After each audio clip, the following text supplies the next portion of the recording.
to be bullying you. I don't know how to do this, but I will try my best. Everyone?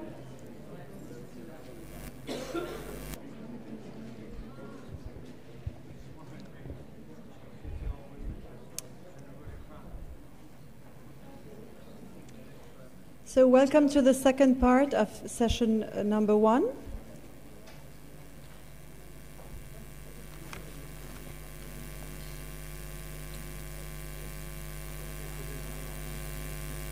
I would like to welcome Professor Jean-Yves Empereur, Honorary Research Director at French NRS and creator of CE Alex, to talk about Honor Frost and Alexandria Lighthouse. Welcome.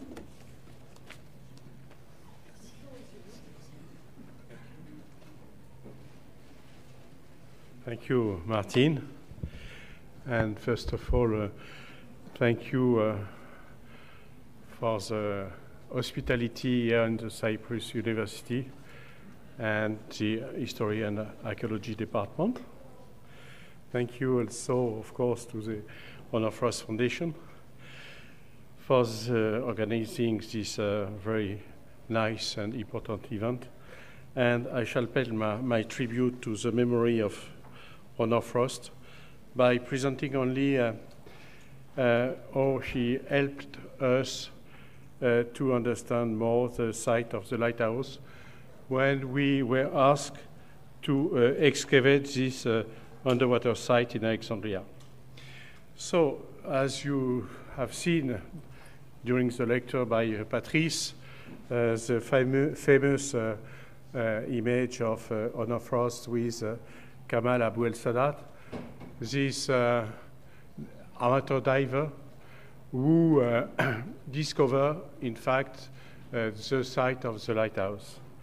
And so Honor was commissioned by the UNESCO after a special request of Egypt to make an expertise on this underwater site in 1968. The site was discovered about 1961 by Kamal Abu El Sadat. So it shows how Honor was considered as an official expert in this discipline where there were then no specialists from the university world.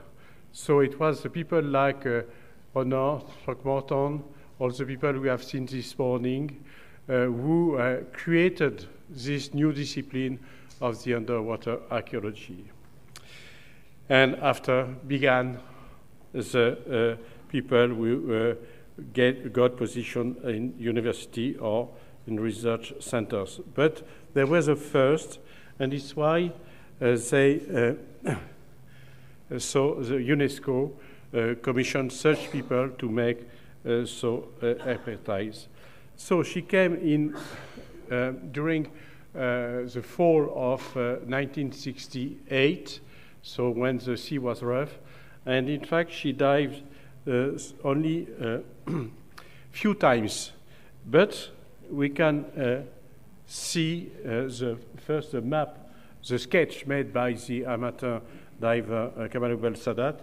You see it's very sketchy, but if you compare with the report first and the recommendation by Honor and the map, and so the article she has published after in 1975 in the International Journal of Nautical Archaeology with the title, the simple title, but evident title, The Pharaoh Site, Alexandria, Egypt. She was the first to say that it was the ruins of the pharaoh for the scientific world. And if you compare the maps she produced in the publication, there saw all the measurements of the site, but also with some drawings of the main pieces, like this huge female statue, which is near to 5 meters high, or this crown that we have put now in exhibition in the open-air museum in Alexandria, or these bases. Some of them now still underwater, and the left one in the Maritime Museum in Alexandria. So you see, she dives so few, she was able to be efficient, to make maps, to draw objects, artifacts, statues, and so on. And so we could even, during our own work, find the position thanks to... no, sorry, it doesn't work. I wanted the pointer, but... thank you, pointer. So you see the original place on a drawing, and so it was not so, it was accurate. And so another drawing published in a map showing, so this time 2 statues. This one you have seen already, and a bigger one that was put ashore by the Egyptian army after she came to Alexandria. So, second episode, she answered positively to my request to come to Alexandria when 1 year after we began the excavation there. We began in 1994, and so 1 year later, we needed to have a witness of what was the site before the authorities began to drop very huge concrete blocks on a part of the site. And so she could explain to us with an extraordinary memory, and you have here some views of elegant honor. So then in 1995, pieces in the Maritime Museum, like this crown of one of the huge statues, and the base, part of the base on the right that you have seen underwater, and preparing to dive. So, explain to me how was the site then, and now you will see honor in action, preparing as a very special material. And so now, showing us the pieces she had discovered then, so there were 6 sphinxes on her map, there were these statues, the bases, and explaining after a dive, what she had seen. So, in fact, Isabelle Herry, who is here and will explain the last results on our excavation in the lighthouse. The difference between our own map and the map by honor, but we could recover most of the material she had found then. So, this was the step by Honor Frost experience on the lighthouse. After we made our own map, thanks to more modern means with, for instance, direct measurement of the position of the artifacts underwater, as you can see here. With so the diver is here with a pointer with 20 kilo of lead, and here on the surface he has a mirror going to the machine which is ashore, or with what we call the Aquamed. So it's a tool using ultra-sounding base, of which we know the exact position underwater. And so we use also the molding, casting underwater, as you can see here. You will see it underwater now.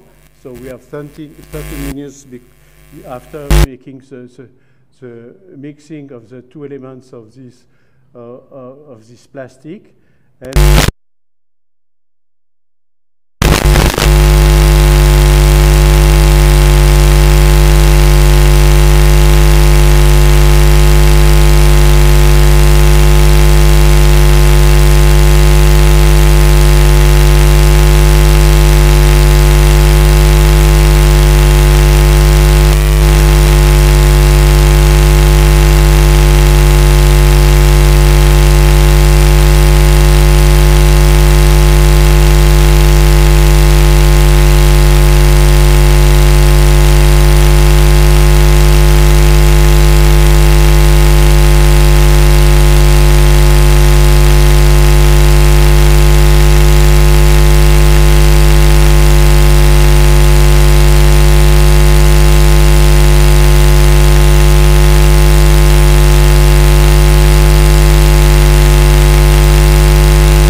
because each block is more than, the crown itself is more than 5 tons. And also on the site itself, so by covering the whole site, here you have only, I don't know the number of the meters, but the whole site is 13,000 square meters. Here you have the half of it. You can have an image of the whole site. We're making this campaign by campaign, and of all the 3D designs and 3D pictures of each block. And so it gives a comprehensive picture of the sites. It's not more a metric relevé, it's a 3D picture, and each can be seen individually with a full reference and also the very accurate dimensions. And we shall try to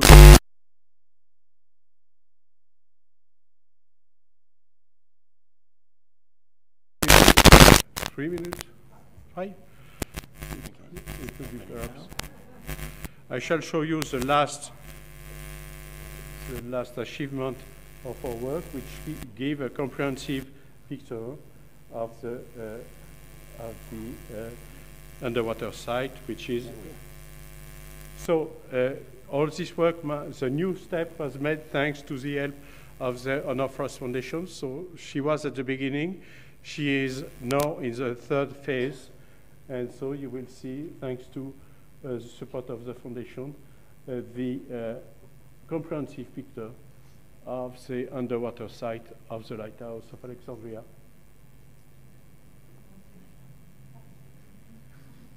So you see columns, you will see some fragments of statues, of sphinxes. And so it's not only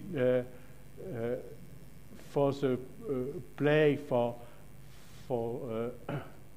children, but also for archaeologists. It's a best way to have a global understanding of the site, and also to explain to the people who are responsible about the site, to explain to them without forcing them to dive, to have a best picture of the site which they are concerned with.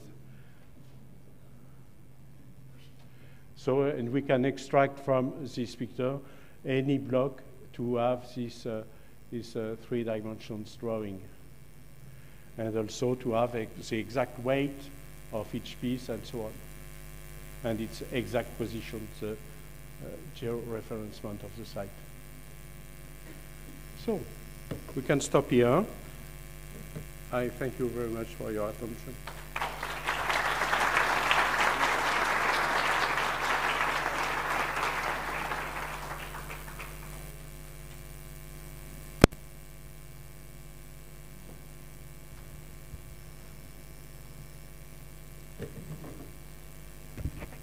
Pardon. No, Okay. You go.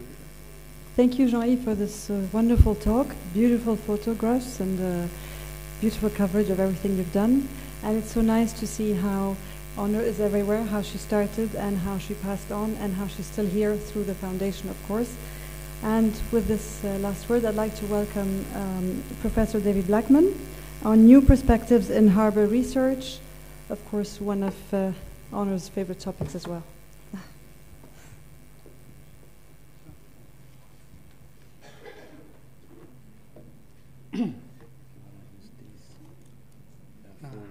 Forward, backward, and so it's wonderful to see many old friends here. Congratulations to the organisers, and thanks to our Cypriot hosts and to the Honor Frost Foundation. It's wonderful to see so many of us here. A personal word, I was asked to speak in this session. I will get on to harbours in a bit. I started research on the history of the Athenian Navy. John Morrison, my tutor, said, I want to build a trireme, but I want you to provide the evidence on the dimensions of ancient warships. So I started work on that, and I wanted to work on the inscriptions of the Athenian Navy, but cheer up young early career and postgraduate students. I got to Athens and was told that the material was not available for study. In fact, the director had agreed with a professor in another country that they'd be available to somebody else's student the next year. Never mind, that's where I did my thesis eventually, on harbours, but I'm not grumbling about that. And I was lucky that Michael Goff, the director of our institute in Ankara, negotiated a fantastic permit. It looks incredible now looking back, to visit all the harbour sites of the coast of Turkey, except the Straits and the Dardanelles. Wow. Then in June 1964, relates to this island, a police car found me near Cape Anamur and said, where was I going? I showed my permit and I'd got enough Turkish to get by. I said, I'm going towards Mersin, and they said, no, you're not going east, you're going west.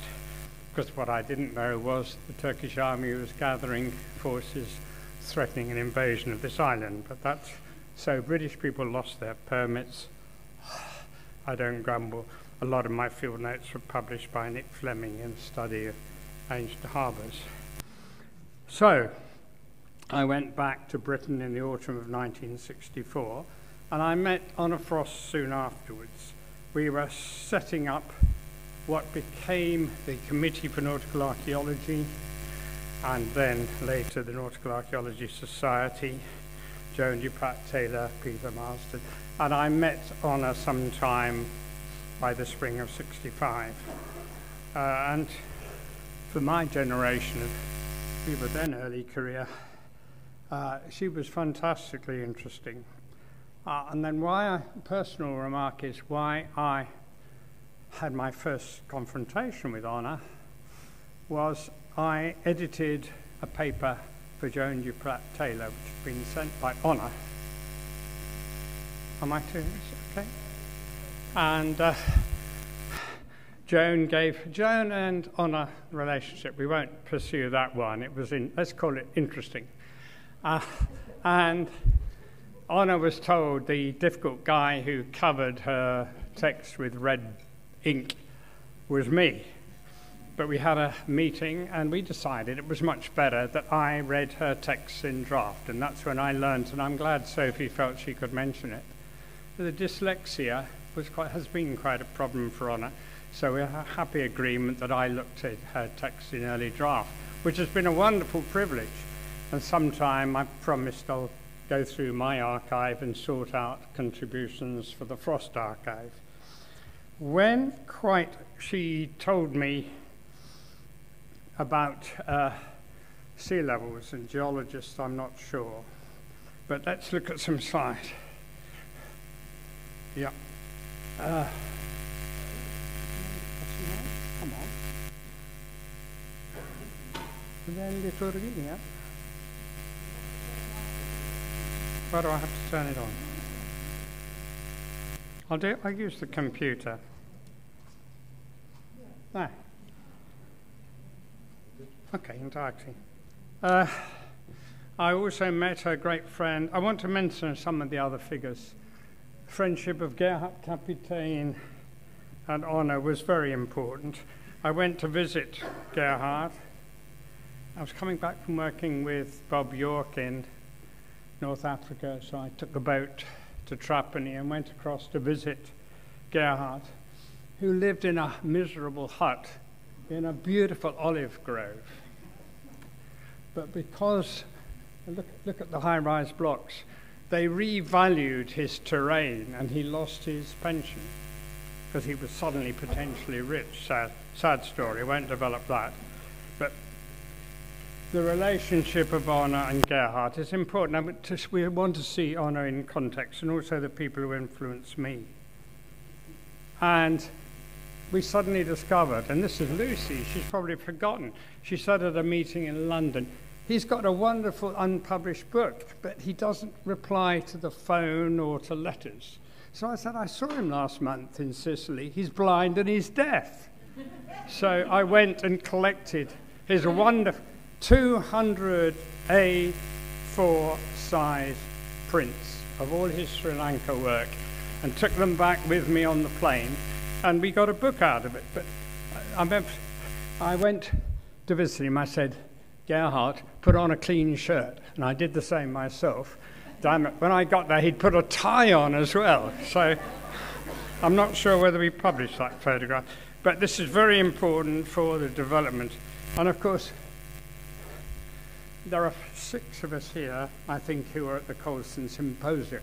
Before the word is abolished, Colston is no longer the name of any buildings in Bristol, the Colston Hall, etc. He was a slave trader, so we have to abolish him. But fortunately, we had the funding from a scientific research body in Bristol for the Colston Symposium. It's wonderful to see Lena Wild, Jeremy Green, Pat Baker, Brian Richards are here, and me. And sadly, not Honor, not Gerhard, not Alicia Linda, not Peter Throckmorton. I'll explain later for anybody who wants to know how I got a text out of Peter Throckmorton. It's a long story. Mike Jameson. It was a wonderful, exciting conference, and we all learned a lot. And of course, the friendship of Honor and Gerhard. Gerhard had a fixation with the one-armed anchor. As organizer of a conference, I was terrified from beginning to end there'd be an accident. Were we covered for insurance? Gerhard went round demonstrating this bloody anchor. In every coffee break, he was tossing this anchor around. And this is Honor's, one of her, we've seen this slide several times. But it was a terribly exciting time. And then I got to know Honor, and then I was working in Sicily a bit, and I was one of the Sicilian correspondence group, so you learned all about Marsala. And of course, I was also checking some of her complaint letters as one of her editors. And she was very supportive of the formation of the Journal of Nautical Archaeology. Plug, our wonderful editor, Miranda, is here. We welcome articles for that wonderful journal. In its first year, the first editor, Joan Duplat Taylor, was digging in Gravina in Basilicata in southern Italy, and we didn't have mobile telephones. So she was incommunicado, totally. Crisis with the publishers, and Angela Kroom and Honor convened me to a meeting in Honor's flat. After an hour of argument, I needed to go somewhere, which is where, and I came back and said to Angela, hey, those paintings in there, they look like Stanley Spencer. And Angela said, they're all Stanley Spencer. Oh, no, I didn't know that bit until then. But she was terribly encouraging. She was terribly encouraged when I suddenly went into politics, European politics. Ho, ho, I don't think I've ever got out of that. She was a natural European, somebody with a house in Malta. You've seen how she came to the subject through her work and activity, and perhaps her accent, like most Brits who speak French, our accent isn't perfect, but we try hard. And she worked here in Cyprus and in the Lebanon. And when I was working in the European Parliament, I lived in Brussels finally, and I got to know Lucien and Sophie a little, and Honor would come and visit us. And she never criticized me for going into politics, said, as long as you deal with archaeology. So when I was involved in doing the first draft underwater convention, it was a European one, she was quite happy. And she told me not to forget archaeology. And my memory was coming back was Tropis 2. I'm sorry Harry isn't here. But we had the baptism of the Olympias, the trireme. Gosh, that was an evening. We had bishops and holy water and Melina Mercuri. What an evening that was. And during that visit, I went with Honor to the Archaeological Museum of Piraeus. And she wanted to take samples of the stone anchors. She hadn't got a permit, but she had a penknife. And she was an insistent lady, and I'm still trying to find a photograph. Somewhere I've got a photograph. If anybody else was there with us, please. A photograph of Honor with her menacing smile. It could be quite menacing. And a penknife ready to dig a sample out of this stone anchor. It's a wonderful moment. I'm still looking for a photo. Then we went to Delphi for Troppis 2. I'm sorry Harry isn't here. He might be upset though. On the one day of the conference, she got bored. Taxi. She got bored. Let's go to the sea. So we went to the sea. And whoops. Come on. Oh, I don't know what's happened here. No, I don't know what it is. I have a plan. No, I don't know. It's gone anyway. A plan of remains at Kirra. They weren't ship sheds, so I was a bit disappointed. But I want to include that in the publication because we couldn't find it for our book on ship sheds. But I found it since. It was, in my writing on honours, we put it under the wrong site. We were two of the early people to see the importance of working with geologists. I remember Honor telling me, you must look up the word vermitidae. And we've got to work with these guys. What's guys, I think, mainly. We need to know what these geologists are up to. And just to show the sort of thing we have to try and... I don't know, this is not working. Yeah, a recent thing. That's that's horizontal, not vertical liquefaction. This is Strathysteros, Paleiros in Greece. But he's found a parallel from 2007 Barcelona earthquake. Look at, there's a 90 meter sideways dislocation. We have to try and work with the geologists, knowing that they argue among themselves just like we do. My final point is lots of ideas. Honor gave one ideas to question. Slipways, that's Oiniadae. Do we actually know where the bottom was? Probably this is the one site we do. And maybe we know the length, what's important. And here, otherwise with slipways like my excavation with Maria Constanza and Lentini and Naxos in Sicily, we've lost the bottom, so we can't talk about sea level. Now, Honor made one question lots of things, but exciting new developments. This is really helping people who are speaking later. And the evidence that Lucy's got from Mios Hormos, that we've now got from Narcotis, you reinforce your shoreline with lightweight material. So you used old amphory, and Ross Thomas will tell us more about parallels he's got from a site in the Crimea. My last point, please allow me 2 minutes because I've added on Honor. I want to ask a question. What happened between the Roman period and the 13th century AD to my subject? I know about ship sheds in antiquity, but I've been this summer I've fallen over off the cliff and tried to look. Oh, yeah. The only thing we knew before was Alanya, which is 13th century. But what else happened between during the Byzantine period? Now we know that Constantinople, they moved their harbour to here because all these Westerners had their entrepot. It's a bit like Shanghai in the 19th century. So I think, this is my theory, that the Byzantines moved their fleet down here so that the foreigners couldn't see. Where did the 13th century arsenali where do they come from? Now this is a map of Byzantine naval bases.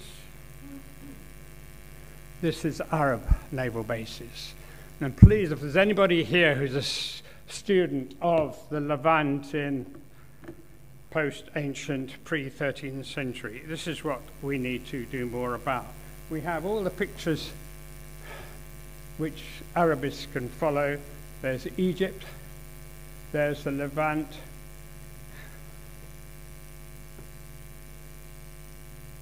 come on, yeah, there's North Africa.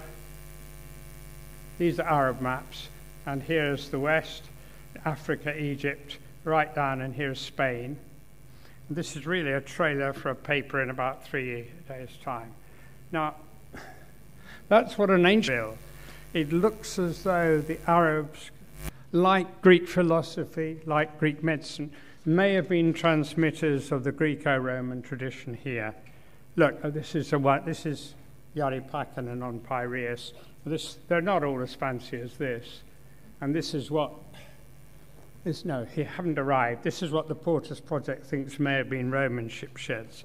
But how do we get from there to the famous Venetian arsenale? The simple direct was Constantinople to Italy.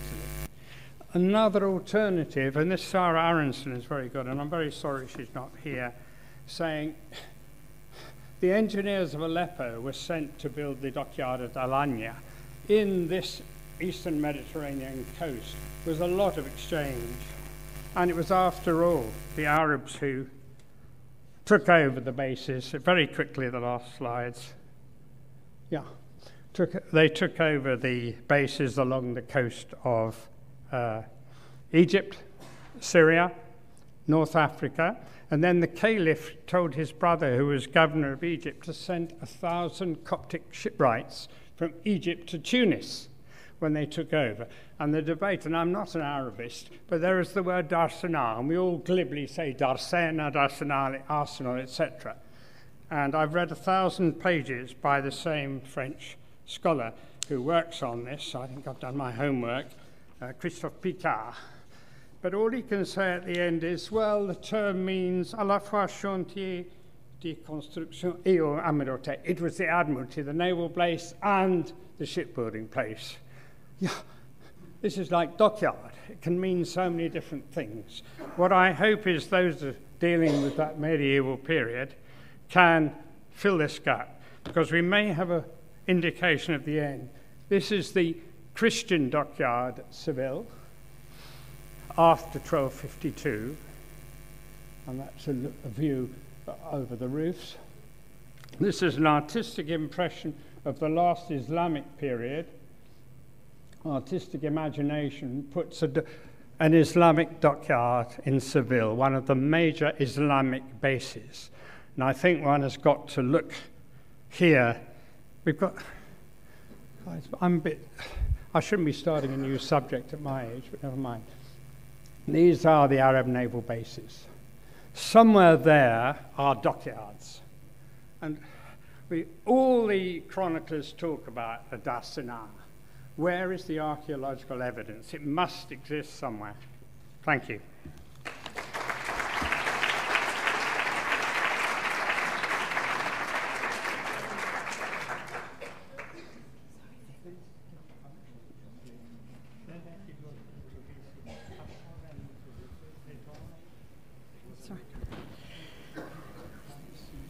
Thank you, David, for this wonderful talk and this really beautiful images at first with honor. I'm almost jealous of not having known her long enough. I'm sorry there are no time for questions, and I'm sorry, Jean-Yves, I didn't give you time for questions, but it's so interesting that I forget about questions. So please, I'd like to welcome our Turkish colleague, Gregory Fotuba, on anchors, on building upon Honor Frost Stone Anchor Foundation, please.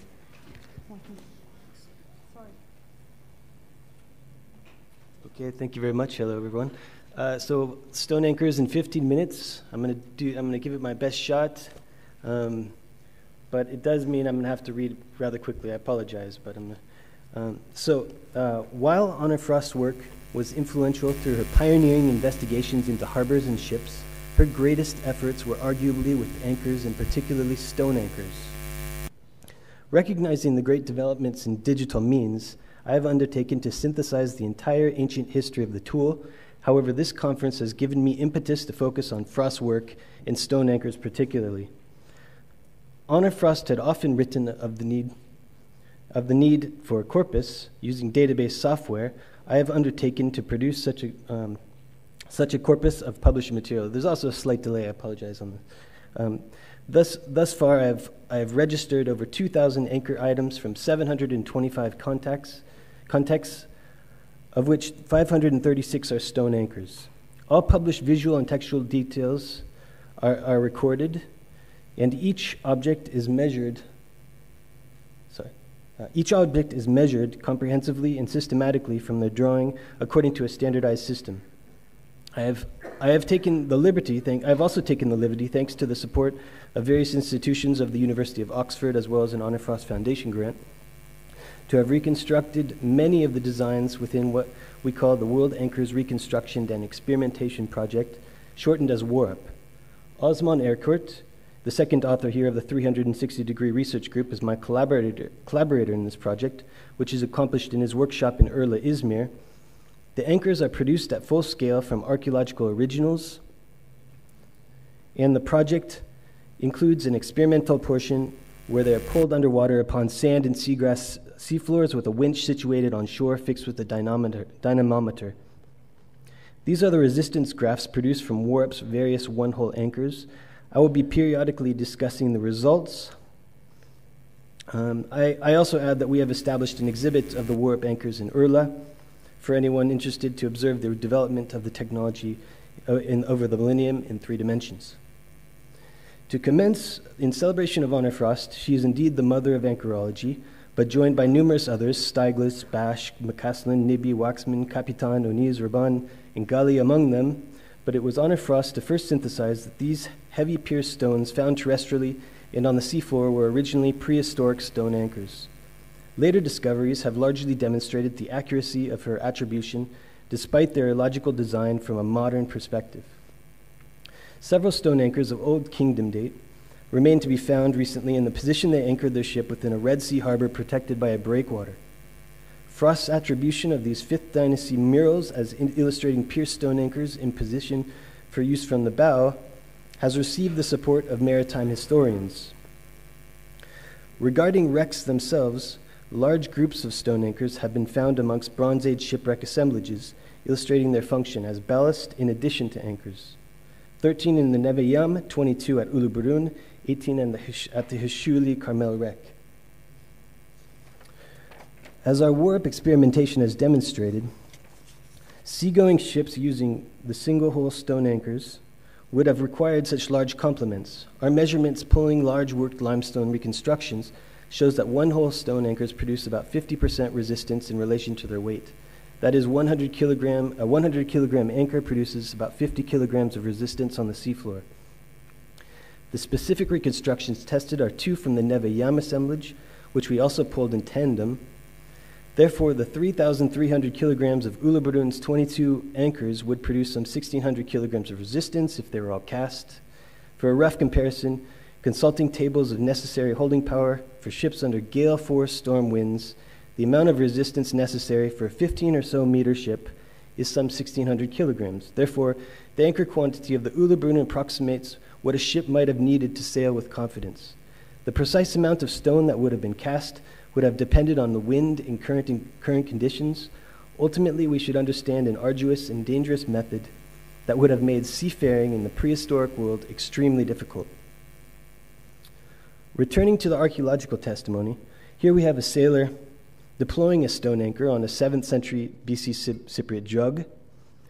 The ship and anchor are nicely paralleled with the one-holed stones of the 8th century Phoenician Tanit and Elisa wrecks north of the Nile Delta. One such well-rounded anchor, possibly a Phoenician characteristic, was found at Bambula Kition in the 6th century BC context that was accompanied in an immediate subsequent stratigraphy by a stone stock in the same sacred area. As Frost highlighted, this is nicely illustrative of the change in technology occurring in the 7th, 6th centuries of the stone anchor with the stock type which would come to have an illustrious history. Like Bambula, also as characteristic for Frost is to highlight the finds made terrestrially, demonstrating that they are often in the vicinity of sacred areas. In Byblos, several are said to have been found amongst the Middle Bronze Age temple of the obelisks. There are numerous finds in sacred contexts or in the vicinity of temple structures at Kition. For Ugarit, Frost demonstrated that pierced stones are clustered around the temple of Baal, as opposed to the land god Dagon's temple where they are absent. Therefore, many were likely ex voto to the weather god. As Frost suggested, This judge could depict Baal incarnate. Oh, sorry. Oh, I went too fast. Oh, excuse me. No, but such. Looking at stone anchors generally, they are regularly reported to be from limestone, with sandstone varieties being second in frequency. We can see that they were commonly triangular, rounded at top, or at least the upper edges were grossly chamfered, which I presume benefited the retrieval of the anchor, that the stone slides upon the hull, minimizing damage to the wood of the ship. Anchors were regularly slab-like, which would facilitate stacking in the hull. The first statistics that I present to you are those of stone anchor size in the Mediterranean region over time, illustrated with this chart. It displays the stone anchors that are so well preserved and published that I could take the measurements necessary to calculate the volume of the original stone, and therefore the three-dimensional size of the anchor. I have also put a scale illustrating rough weight. All of these stones have also been dated by context, inscriptions, or other detail. For focus, I have disaggregated the single-holed stone anchor from those with 3 holes. The difference between the two is that one-holed anchors function through the drag of their weight produced alone, while the additional holes of multiple-hole stone anchors would have been pierced by wooden arms that penetrated the seafloor, or at least increased friction. Our warp experimentation demonstrated that adding 2 arms to the anchor roughly doubles the holding power compared to the stone alone. For our experimentation, we replicated one of the anchors from Comos, as well as the anchor from the Pointeria wreck. Returning to the chart, it allows several hypotheses to be proffered. First of all, of course, stone anchors were employed throughout history, yet there is an attenuation both in size and frequency in historical periods. Frost had suggested that this is due to stone anchors previously being the technology for seafaring craft before they had been superseded by the stock anchor. Therefore, after the 7th century, we can broadly hypothesize that stone anchors were employed primarily by small boats, certainly provincial vessels. Another hypothesis that this graph allows us to form is that the 3-holed anchor is a relatively late arrival. It is apparent that the only type of stone anchor in the early and middle Bronze Age was the 1-hole type. The 3-hole type, the 3-hole may only have appeared in the late Bronze Age. Now, one of the aspects of the genre for which there's been considerable discussion is the shapes of 1-hole anchors. To be sure, the shape runs the gambit of variability throughout all periods and regions. However, among these there are some patterns. I largely follow Galili, Charvit, and Artzi's empirical paradigm. These authors mathematically defined frontal shape through 2 variables, triangularity and the relative height of the rope hole. For example, they demonstrated that the assemblage from the Neve Yam wreck is statistically distinct from that of the Scarab Group wreck at Kafar Samir. Sorry, that one. With my database measurements, I can reproduce the results while increasing the sample size. So we have the Neve Yam and Scarab Group. I substantiate this data by adding the Hishuli Carmel assemblage and the few published examples that I've found from the Ulubron complement.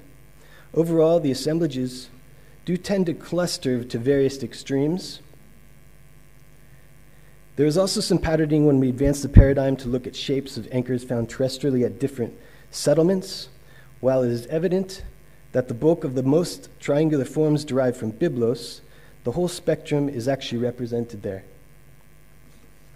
However, the Malia examples showed consistency and triangularity, also of Middle Bronze Age date. Dating slightly later, the famous porphyry octopi stone from Knossos is weighed to measure a talent metal ingots. If its form is a reflection of one-hole stone anchor, of a one-hole stone anchor, as Frost long purported, it would be further support for relative triangularity in Minoan anchor culture. In contrast, particularly triangularity is not characteristic of the late Bronze Age, at least in the Levant. Sticking with the Middle Bronze Age, there are several further remarkable characteristics. The rope groove is found alone or together with the corner hole. The latter would have held a rope for a buoy for observing movement of the anchor. but they were not ultimately very important because both features are likely limited to the Middle Bronze Age, according to a synthesis of the datable finds. Here I show my dating scheme devised to synthesize date ranges. Above is the date probability histogram, supplemented by the actual 8 date ranges. Ultimately, these suggest a likely Middle Bronze Age dating for the cable groove and corner hole features. Additionally, whenever we see them, they are upon particularly well-worked symmetric examples with carefully formed edging. The tradition overall shows significant uniformity despite the variations in triangularity. The workmanship, cable groove, and corner hole is furthermore remarkable evidence of a tradition present in both the Mediterranean and the Red Sea. Many of these anchors derive from Egypt, and others have Egyptian hieroglyph-like markings on them, with several being found in the Temple of the Obelisk at Byblos and at Ugarit. I prefer to attribute this tradition to the Egyptians and their ventures for cedar, etc., and to Punt and Sinai from Wadi Gwasis on the Red Sea. A hint of continuity of this tradition can be seen in 2 similarly well-worked but more rounded stones with rudder hieroglyphs that Stieglitz dated epigraphically to the first half of the New Kingdom. Otherwise, in the Late Bronze Age Levant, the one-hole stones are distinct. Generally, they just show greater variability and less care for detail and symmetry. The Red Sea is silent, and the symbols on anchors are now markings distinct from hieroglyphs.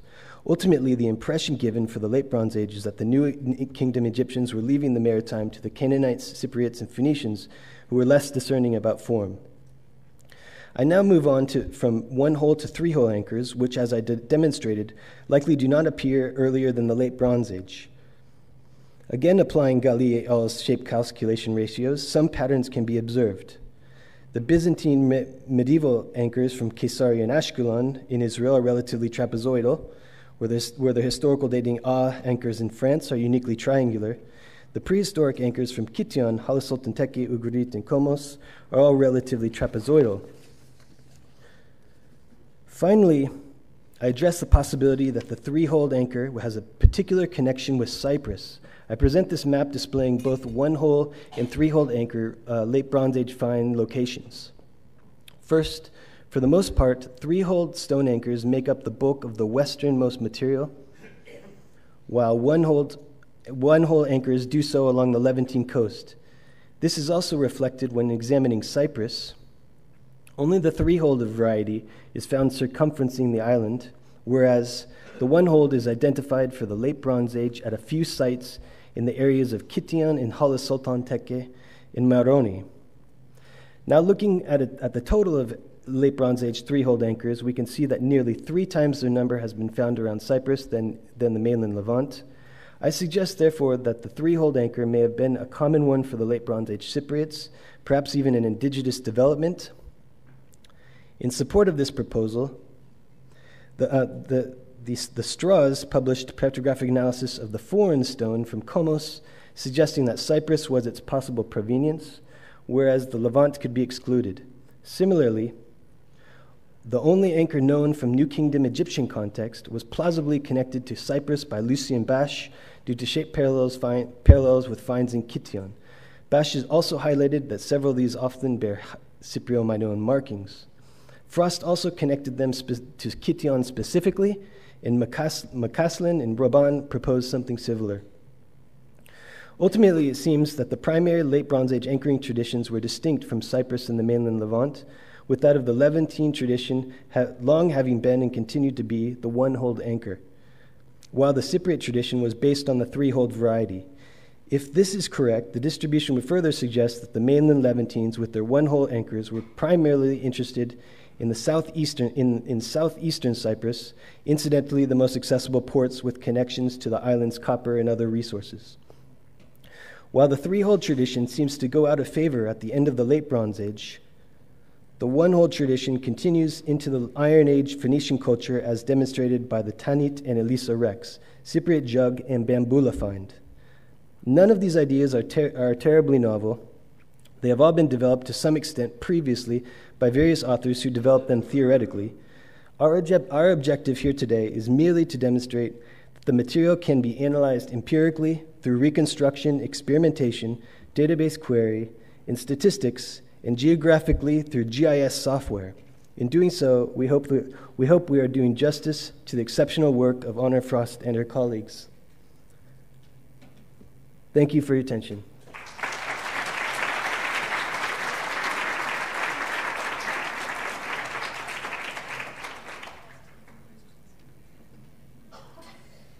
Thank you, Gregory, for this wonderful exposé, really substantial. I would like to have anybody has questions maybe for Gregory on the topic.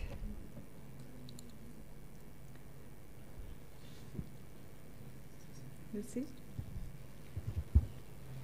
Thank you, Greg. That's very interesting. When the dots or the triangles, whatever shapes they were, representing individual finds, or they collections? Obviously, some of them, I presume. So we have this map here. Excuse me. Yeah. This one. So this represents contexts. Yeah. So one dot could have 50. Okay, and then the context being on land and underwater, or all on land. Right. So some of them are on land and some of them are underwater. That's right. Because I'm just thinking about the hypothesis and the fact that obviously anchors are on boats and therefore moving around, and where they end up isn't necessarily where, which I'm sure you've thought about, but it takes us back to the petrology and maybe pursuing a little bit more analysis. It's definitely worthwhile. Which we've talked about before. But. The limestone analysis is very important. I wish it was more precise, the results. That's the complication, unfortunately, specifically with limestone. But well, I think it's an excellent presentation, thank you, and it'd be good to explore it further. Yes, sure, thanks for the question.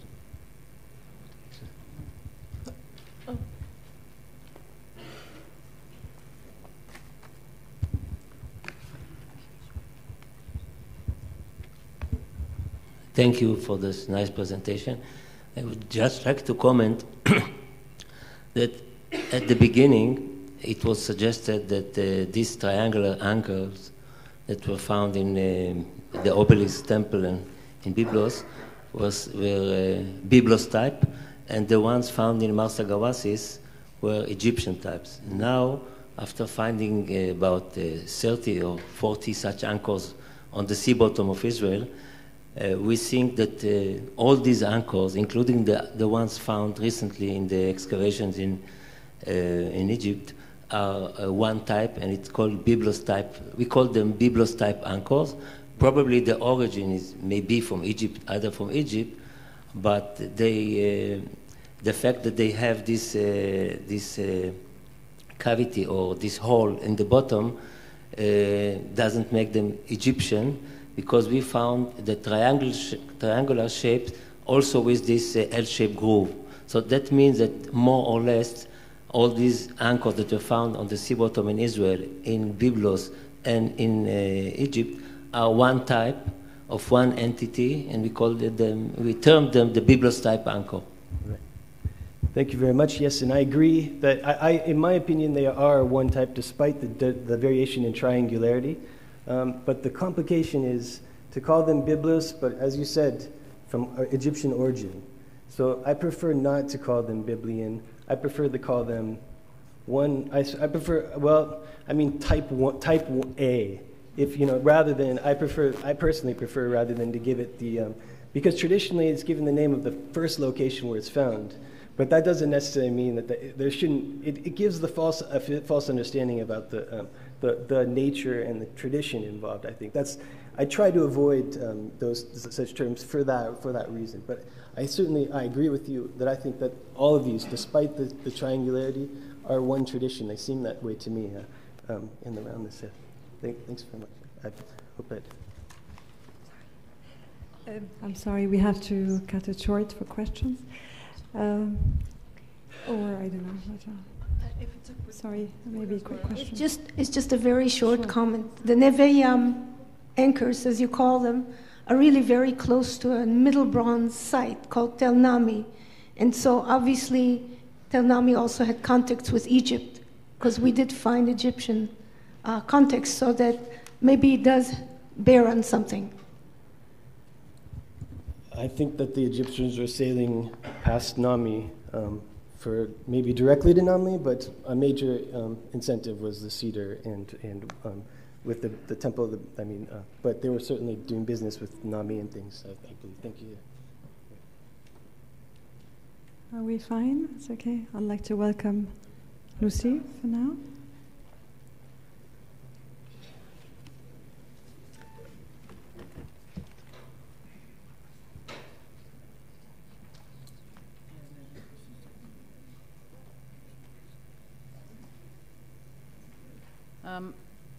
Obviously, I'm not Harry Zallis. Unfortunately, as you probably know, Harry is unable to attend for health reasons, which is a real shame when we think about the context of this conference and the legacy that the Troppis Symposium has offered. So I'm going to read his paper.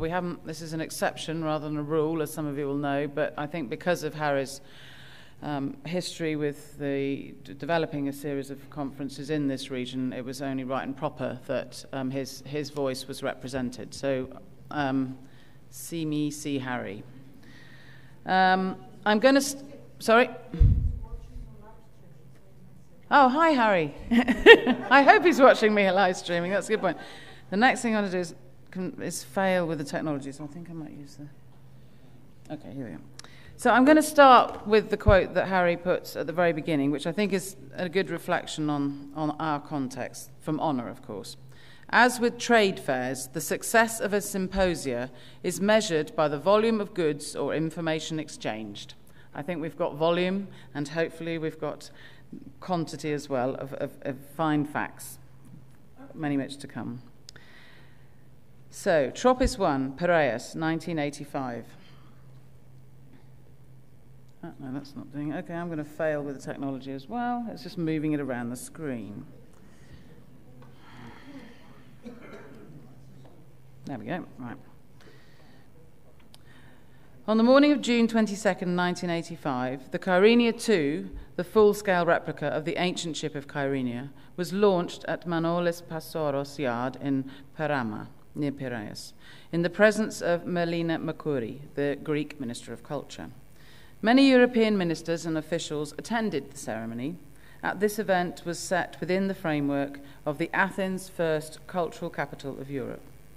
I, Harry, had also proposed, and it was accepted, that a large exhibition, Greece and the Sea, with exhibits standing from the early prehistoric attempts of navigation in the Greek seas up to the modern supertankers, also be organised in Piraeus. During the 4 years required for the construction of the 15-metre-long Kyrenia II, dated to the end of the classical Greek era, I realised that although theoretically a lot was supposedly known of how ancient hulls were assembled, there were numerous practical questions and problems that still had to be elucidated. Not only were there questions on the shell-first construction method, which we're still discussing, but a great deal had to be learned about the use of the ship's equipment. Dick Steffi, the world specialist on ancient ship construction, who had assembled the ancient ship of Kyrenia's hull after its conservation, had many questions, as did Michael and Susan Katzif, the excavators of the ancient shipwreck. But there were questions also as to how a square sail would be used, as well as the function of the two steering oars. So I also suggested to the Ministry of Culture that a conference on ship construction in antiquity, focusing on the construction and navigation of ancient Mediterranean seacraft, be organised. The date was set for the 30th of August, 1985.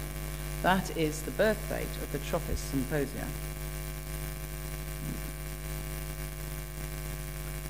The Hellenic Institute for the Preservation of Nautical Tradition, which I formed in 1981 and was responsible for the construction of the Kyrenia II, organised this 3-day conference in Piraeus.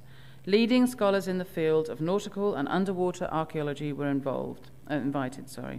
26 papers were presented, some by world pioneers such as George Bass, Peter Throckmorton, Honor Frost, Lucian Bass, George Morrison, Gerhard Capitan, Thomas Gilmer, Michael Katzef, Harry Kitsas, and, of course, Lionel Casson, author of many reference books on ancient ships, attended this Troppis conference. So I'm going to show you various images. You may spot some familiar faces and also, regrettably, some people who are no longer with us. Harry's in many of them. If I had time, I'd run a competition to see if you can identify friends. And I think you should note the person at the bottom, though. Tropics 1 was followed by 2 years later by Tropics 2. It's quite weird, isn't it? Just sort of. I know, but I'm pressing the wrong buttons. It's not. I'm pressing down. It works and then it stops working. So, which button should I press for the computer? That's what I've been doing, just moving it around the screen, not.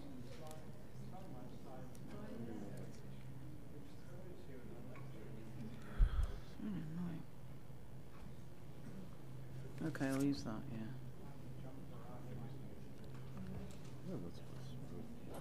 I don't know either. I mean, it's a fault with the machinery, isn't it?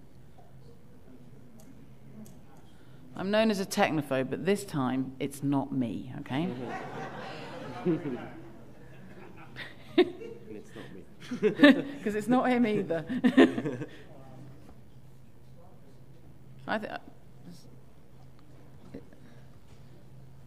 You don't even do it on the computer when you press the button. Yeah, sure. Oh, I was going to do this quickly to catch up time.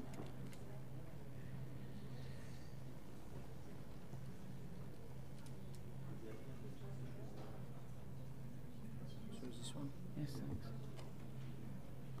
Why is it doing that? Oh, God, I know something else.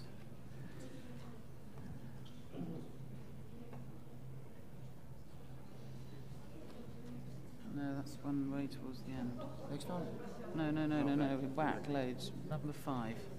Don't go through them all, though. Can we just go back to number 5? Otherwise it defeats the object. No. Well, there goes Harry's surprises. It gives you time to think about who you are identifying. Right, and the next one? Can we go to the next one? This is where I had the problem. Brilliant. Okay. I don't know which button to press anymore, but never mind.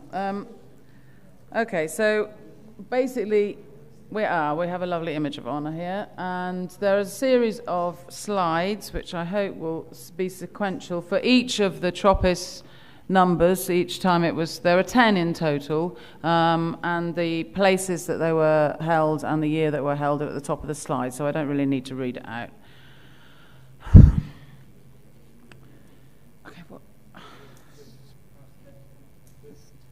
Oh, okay, good.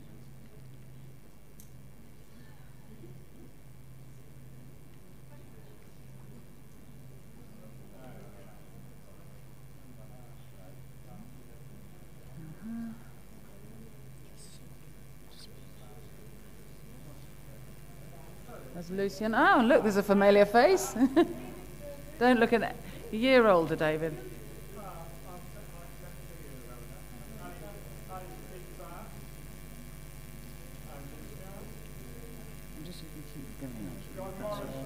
Just keep going. You press them. That's all we need. Abomino. Yeah, you can just literally press one slowly at a time.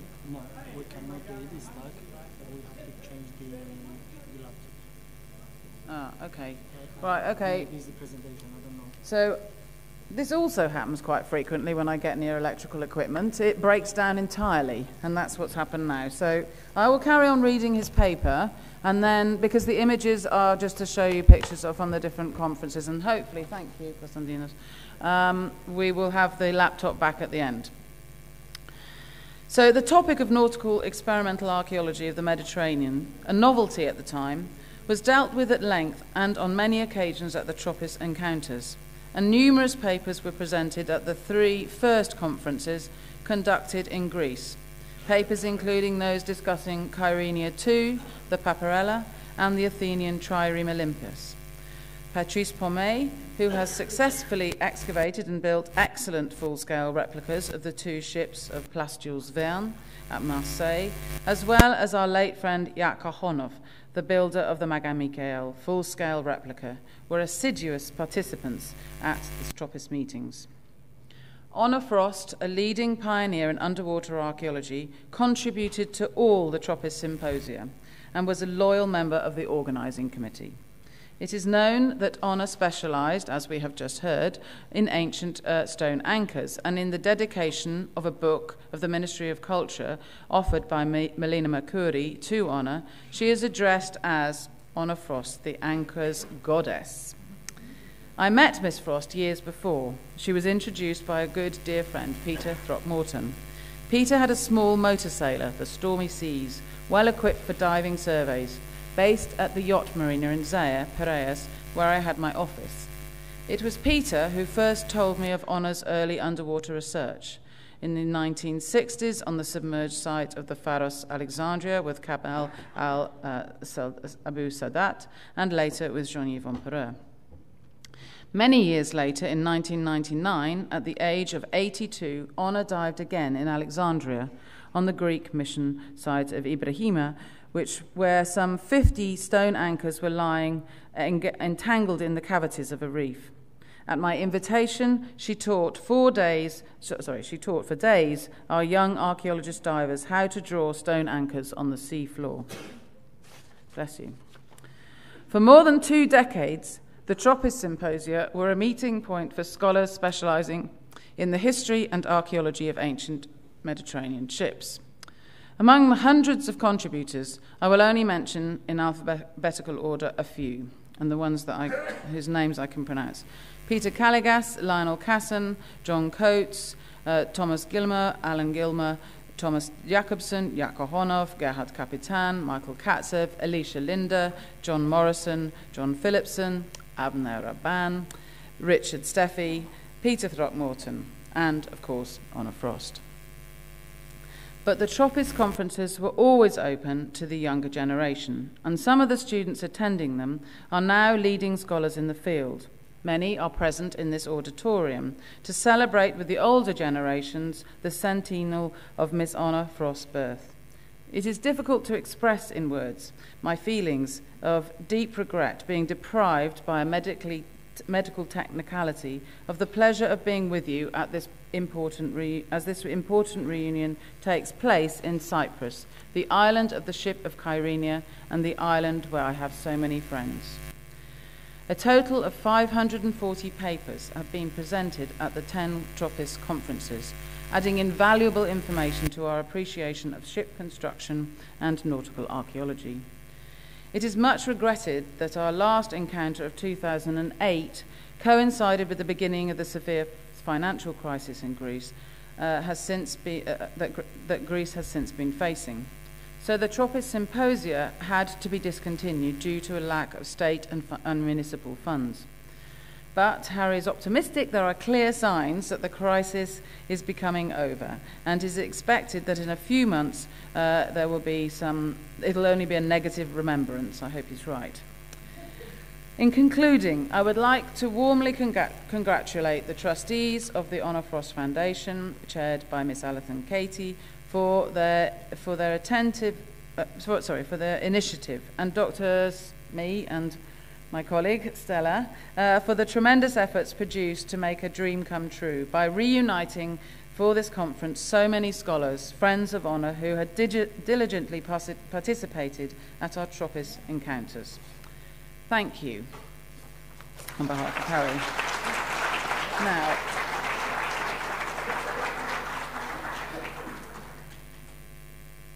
I have a suggestion, and that is that we, if we can, have a coffee break early. Is that feasible? Will they be ready? Because clearly we haven't got... Oh, well, maybe we do. Clearly we do have technical... I know Elpida has some fun slides, and we don't want to miss them, let alone Harry's. Yeah, I got it. No. I got it. Should I just show Harry's TROPIS ones then? And where is it?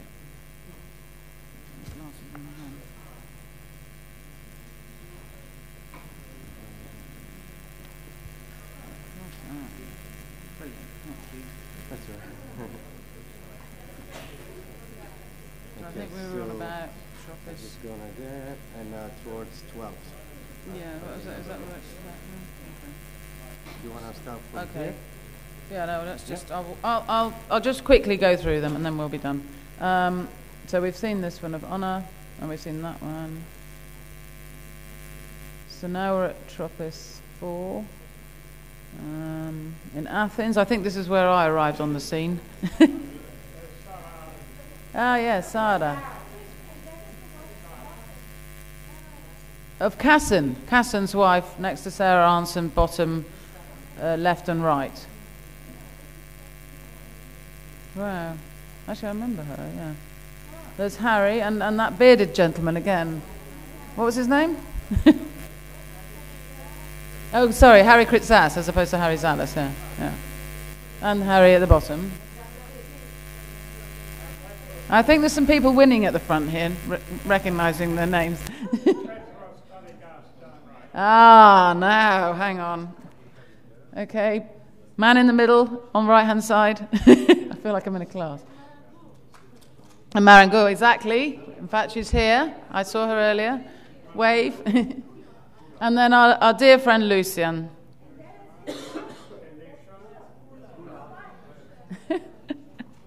I really hope Harry's watching this.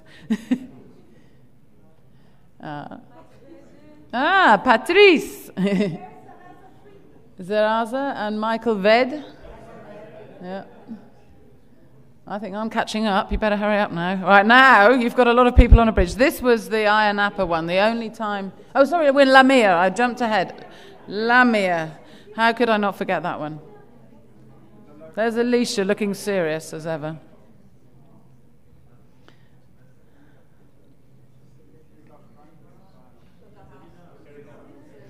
And here, Pylos. Gosh, that one, I remember. Yep, I'm being told to hurry up. And the famous Idra, the first Idra. And now here we are, Ayia Napa. This was the first and only time that the Tropis conferences came to Cyprus. And I'm not going to allow you time to point out everybody on the bridge, but I think you'll see some familiar faces. And this was my closing slide, but alas. Thank you very much. Thank you, Harry.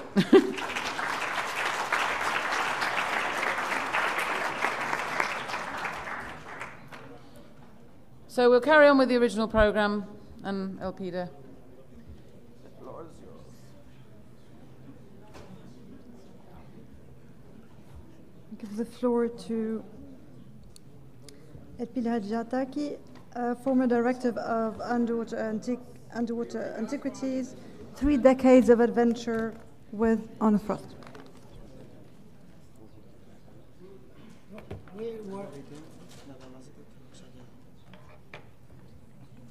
Τα τοξάκια τώρα ή αυτό.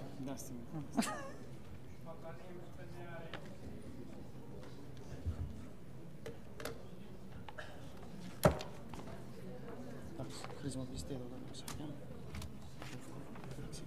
Ένα λεπτό. Μπροστά και πίσω. Και άμα θέλω να δείξω κάτι. Μάλιστα. Good afternoon. This is our final lecture before coffee. And do you see this little skinny, beautiful girl here? That is Lucy Blue. At the cost, 1989, right? 1989. Okay. I met Honor Frost in the 1970s when I was a student in England, searching for what I would make my career. I knew it would combine history and the sea, but I had no models of what I could become until I met Honor. She was a diver, traveled the world, made discoveries, and was fearless. She became the most important influence of my professional life. You can't hear? Yeah, it was too high. Too high? Well, that's my voice. I can't change it. I'm sorry.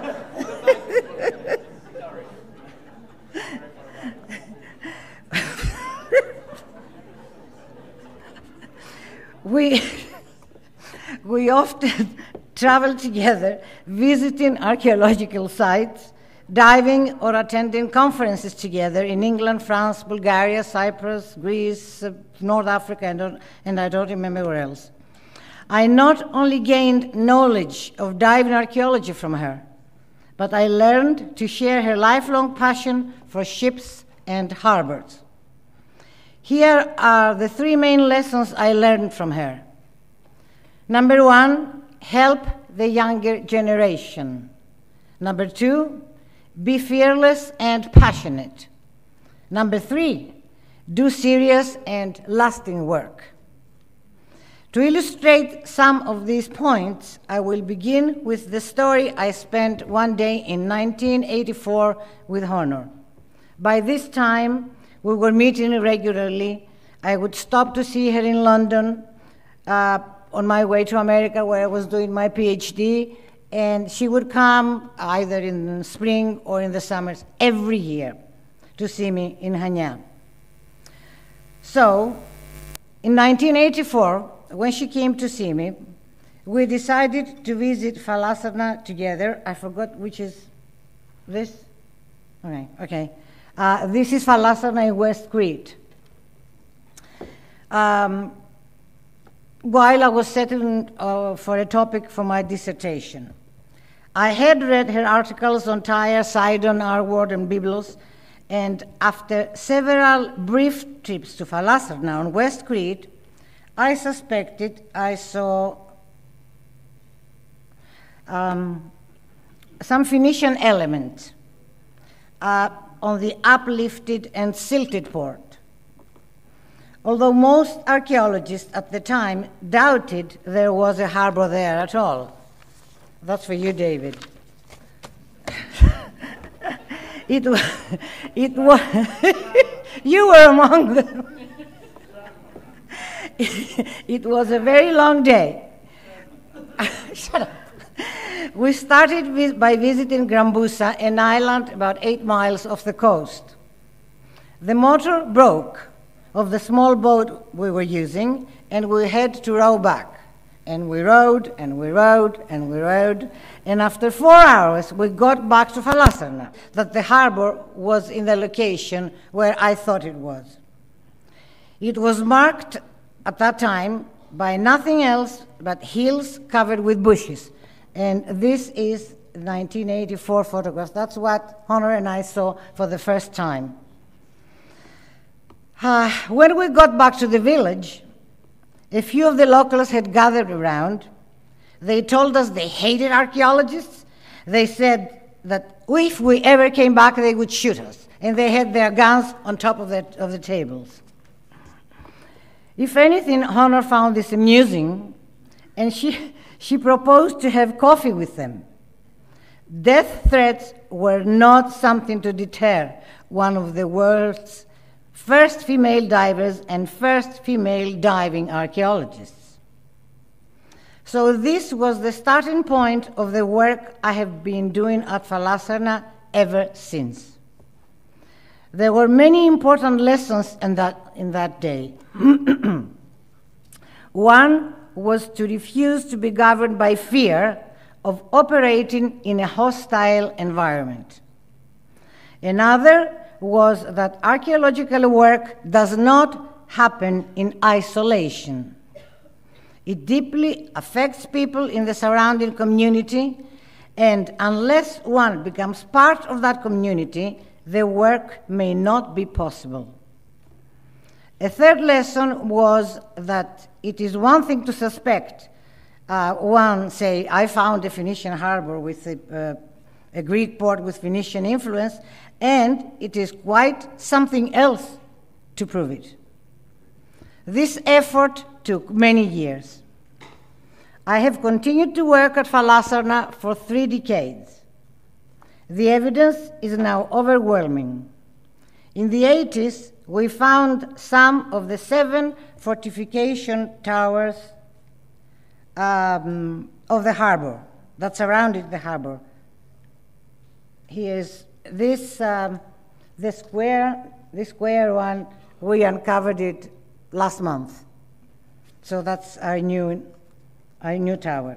In the 90s, we found the harbor installations themselves and many, many transport amphorae.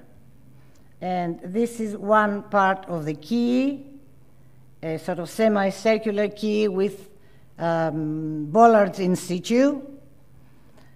Here is another part of the quay. It goes all around the port. Here is a slipway. That's for you, David. You have to rewrite your book. And here is a North African amphora. All these were, this amphora we found last month too.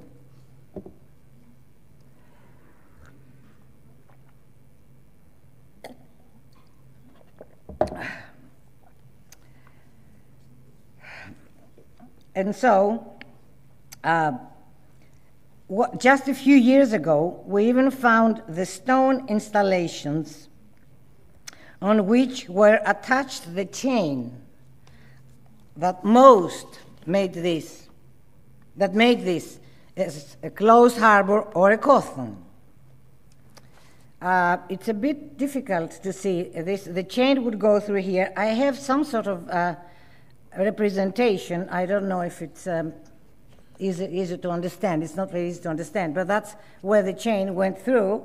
And so we were finally able to create a simulation that Professor Gunnar Listel will talk about it on Sunday.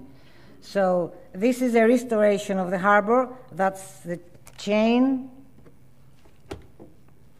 So we found the stone here and another stone there. And we actually found the remains of the bronze chain.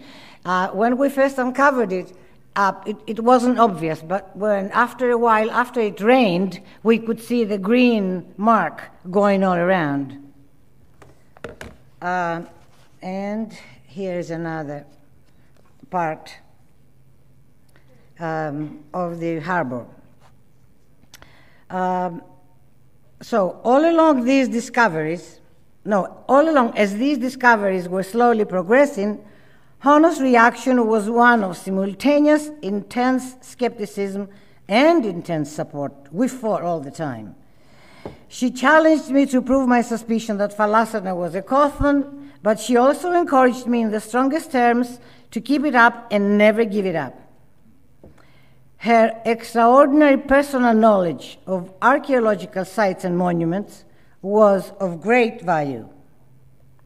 When she saw the throne of Phalasarna, that's the so-called throne of Phalasarna, she recognized it as an altar dedicated to the Phoenician goddess Astarte, for she had seen many ones similar along the Syro-Palestinian coast, while I argued it was dedicated to Poseidon because Phalasarna's coins depicted the trident and the dolphin was its symbol. It took many years, but she eventually published it, and as always, she was right. This is our last discovery. We uncovered this last month. This represents, it's a pediment, probably from some altar.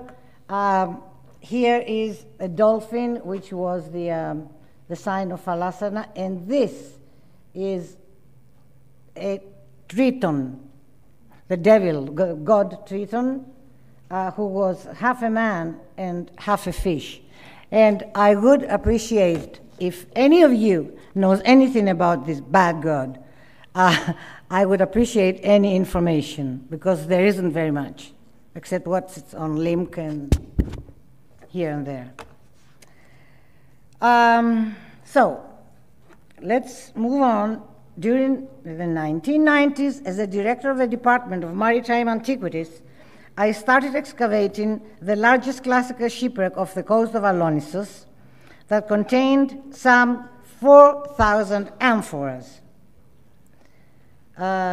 Here is another view. Here is a Peparithos amphora. Honor was the first to arrive at the site and excavated with me daily. Every day she would be on time and she would come down with me 30 meters and excavate for half an hour. And actually, I believe many of the photographs that are posted on the site of a foundation, as I saw it, come from that, from Alonissos. I think Konyordos took them. So here are some of the finds from the cargo. Here's an amphora, a bronze bucket, a bronze nail, cups, black lace, and a Mendian amphora. The excavation of the Alonissos ship was never finished. But nevertheless, it taught the world that large ships carrying over 150 tons, thank you, of wine, oil, pottery, or whatever, were possible at the time, and we know from Thucydides that ships were constructed up to 250 tons.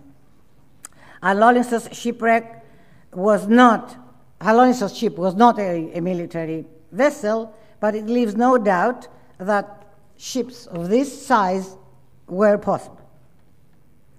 Honor Frost did not measure what she did in terms of formal education degrees or conventional recognition. She wanted a life of adventure, and I never heard her express any interest in an academic position. Maybe this is why some academics did not fully accept her or her findings. But when it came to knowledge in the fields, she knew best, and they could not match her. Each new generation has to make its own way. It can be difficult to recognize or appreciate the contributions of those who came before. But there is a right time for it. And today is time for me to express many thanks and gratitude to the world's pioneer female diving archaeologist, a person who inspired me to study harbors and hunt for the first Minoan shipwreck. By 2005, when we started excavating the Minoan shipwreck by the harbor town of the Psyra Island, she was already 88 years old. Her health was failing, and despite her insistence to dive, I wasn't going to let her dive at 45 meters. There were no wood remains, I'm finishing. There were no wood remains from the shipwreck. However, the total of 200 vessels that we excavated make the largest collection of transport vessels of the Middle Minoan 2B period. That included jags, amphoras, cups, that's just a few, pithoid jars, etc., and confirmed the existence of a daring society that had rock-cut harbor works, as Honor always supported, and ships that enabled them to maintain extended domestic and international trading networks. What you see here is not an anchor, it's a collapsed jetty at Psyra Island.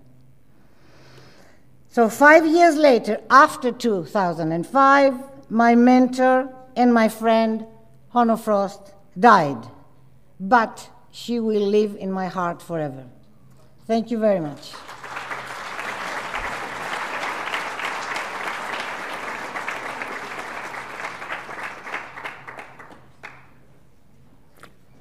Sorry, I talked too much. Please stay there, and please, and there's time for questions. So anybody, and Peter's here. And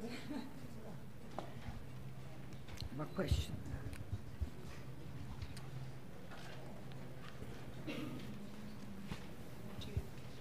David. That is, sorry, your last words. That is a collapse. Jetty.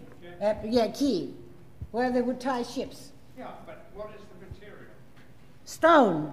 It's stone. That's all the stone. Yes, it's stone.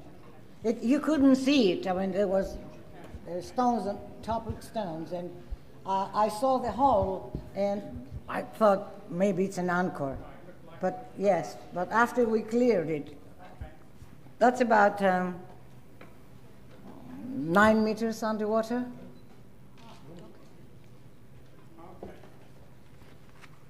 I know everybody wants to have coffee. No questions? Good. Let's go and have coffee. Thank you.